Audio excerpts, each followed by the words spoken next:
Welcome back.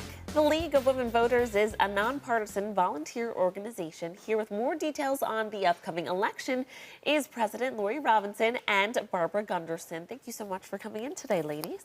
Well, thank you so much for having us. Of course. It's a great opportunity to get out. We love to talk about voting. That's right. We are here. It's happening. Early voting started on Saturday, correct? It's happening. Did you have to wait in line? You said you voted? I did. I voted on Saturday. Did have to wait in line. It was a little bit slow, but worth it. It's definitely worth it, and it's wonderful to see everybody out there. We were saying how I've never seen a line in Buffalo before, so it's like a lot of people were saying. You would think that you just go in and out. That's what I was expecting, but it made me, like you said, it almost made me happy that there was a line. It made me, realize that people find it important to exercise their right and go out there. So we're talking about early voting, and people do it. Obviously, we know Election Day is happening on the 5th, but what is the benefits of early voting? The main benefit of early voting is that you can vote anywhere in the county, and Erie County has more sites for early voting than anywhere except New York City. In New York, there are 38 sites, which means that if you are near a site where you work, you can go across the street at lunch and vote.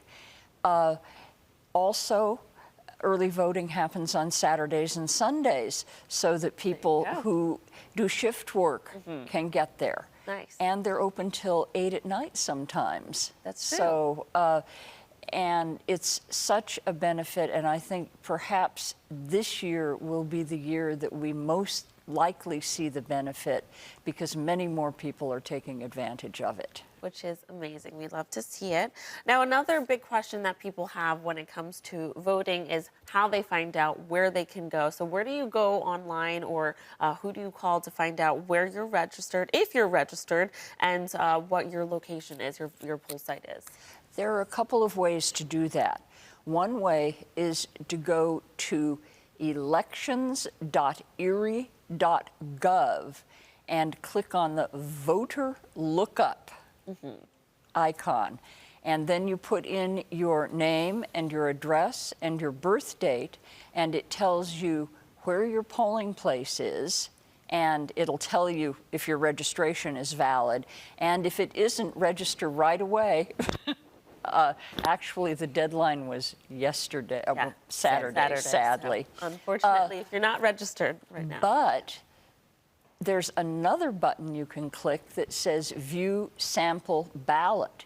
And you can look at exactly what your ballot is going to look like so that you can prepare yourself with what little circles you can fill in. Okay, that is a big one, because I will say, when I voted for the first time a long time ago, and I went in and I just thought I was going to be voting for the president and vice president and which one, and there was extra stuff on the ballot. And this year we do have something on the ballot as well. So let's talk about what Proposition 1 is on the New York State ballot.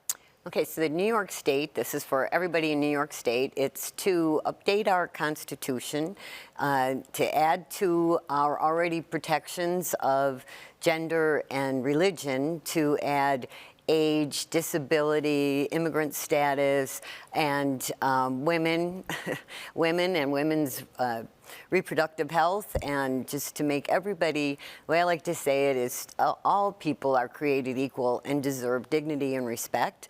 And that's the basic thing that the New York State should offer us. And so we want to codify that in our Constitution so that if new elected officials come in, they can't just take away things that we already have. Okay. And there is also a proposition for Erie County, Proposition 1. Okay, Proposition 1 changes the way taxes are approved by the voters, actually by the legislature, I think. Yeah. So right now it has to be a supermajority. It has to be 3/4 or 2/3 or something. And they want it to be a simple majority, just one vote over half will approve or disapprove it. And that would make it easier for the legislature to handle taxes if that's what you would like, or you can make it harder for the legislature to change the tax structure by voting yes or no. And that is your right, whatever you do right. choose to do. Now, I know that you guys are launching a webinar on healthcare today. It's actually happening right now. But do you want to tell us what you guys are discussing, and how people can watch it?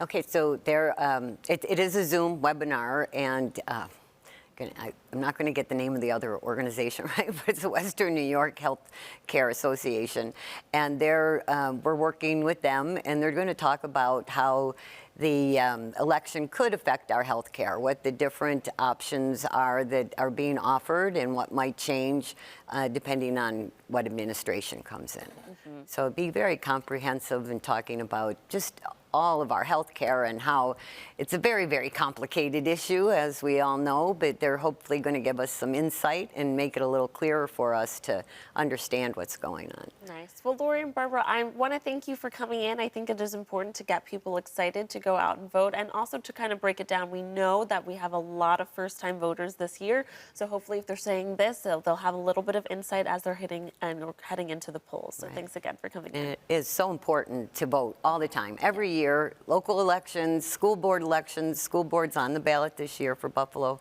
and you know, it's what our democracy is all about, letting our voices be heard and voting. Thank you. And everybody's vote always counts. That's right. No matter where you are in New York State, your vote counts. Thanks again for coming in, ladies. Viewers, you can learn more about the League of Women Voters by going to their website at lwvbn.org. Thanks again for coming in. Thank you for having us. Thank you.